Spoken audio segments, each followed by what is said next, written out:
Doctor عابد سلیری صاحب، یہ شرائط جو ہے وہ آئی ایم ایف کی کیا سخت ہے؟ مطلب ہم دیکھ رہے ہیں کہ بجلی کا، گیس کے بل ہیں، شارٹ فال ہے، تو آپ کیا دیکھ رہے ہیں کس طریقے سے آگے قدم بڑھایا جائے گا آئی ایم ایف کے پروگرام کو گلے لگا کے؟ یہ تو یقینی طور پہ اگر یہاں پہ کوئی حکومتی ترجمان ہوتے تو وہ زیادہ بہتر بتا سکتے ہیں، لیکن جو میرا اپنا خیال ہے آئی ایم ایف دیکھیں آپ سے کیا کہتا ہے. وہ کہتا ہے کہ آپ اپنی آمدنی اور اخراجات میں توازن لے کے آئیں، اور پھر آپ ایک ہوم گرون سلوشن کوٹ ان کوٹ پیش کرتے ہیں کہ ہم اپنی آمدنی کو بڑھانے کے لیے یہ طریقہ کار استعمال کریں گے اور اپنے اخراجات میں کمی کے لیے یہ سٹیپس ہم لے رہے ہوں گے.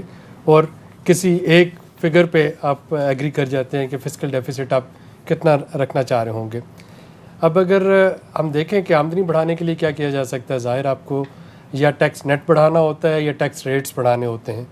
جیسے ہم دیکھتے ہیں ڈار صاحب کی اگر پالیسیز کو دیکھیں تو 4 سالوں میں ایف پی آر کا جو ٹیکس ریونیو تھا وہ ڈبل ہو گیا، لیکن نمبر آف ٹیکس پیئرز میں کوئی خاطر خواہ اس حساب سے اضافہ نہیں ہوا. تو اس سے آپ کنکلوڈ کر سکتے ہیں کہ شاید ٹیکس بیس اس طریقے سے نہیں بڑھ سکا. جو ٹیکسیبل ٹیکس اویڈرز تھے ان کو ٹیکس نیٹ میں نہیں لایا جا سکا. اخراجات کم کرنے کے لیے ایک تو آپ کو، اور پھر آمدنی بڑھانے کے لیے آپ کو ایکسپورٹ بڑھانا ہے، آپ کو انویسٹمنٹ کی مواقع جو ہیں وہ پیدا کرنے ہیں. اخراجات کم کرنے کے لیے کچھ تو جو بلیڈنگ اور اوزنگ جو ہمارے اکانومی کے کرونک وونڈز ہیں ان کو بند کرنا ہے. اس میں آپ کی انرجی سرکولر ڈیٹ ہے، آپ کی لاس میکنگ پبلک سیکٹر انٹرپرائزز ہیں جو گورننس کی وجہ سے یا میل گورننس کی وجہ سے نان پروڈکٹیو ایکسپینڈیچرز ہیں ان کو کرٹیل کرنا ہے.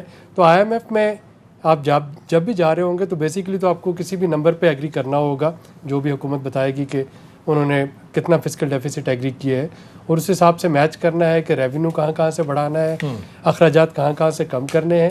اگر آپ شرائط کی بات کرتے ہیں تو آئی ایم ایف اگین خود سے کوئی شرائط ایسا نہیں دے رہی ہوتی، آپ خود کمٹ کرتے ہیں اپنے پروگرام میں. اور جو شرائط پاسبل ہو سکتی ہیں وہ حکومت رضاکارانہ طور پہ وہ تو پچھلے 8 ماہ سے کر رہی ہے.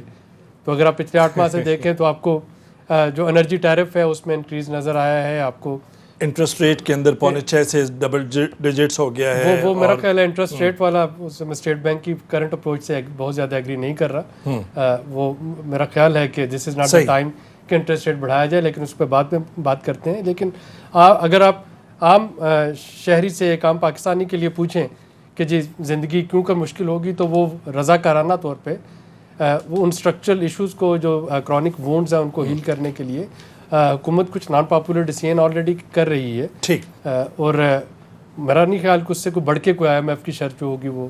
اچھا، یہ ڈاکٹر فیروز سلیم صاحب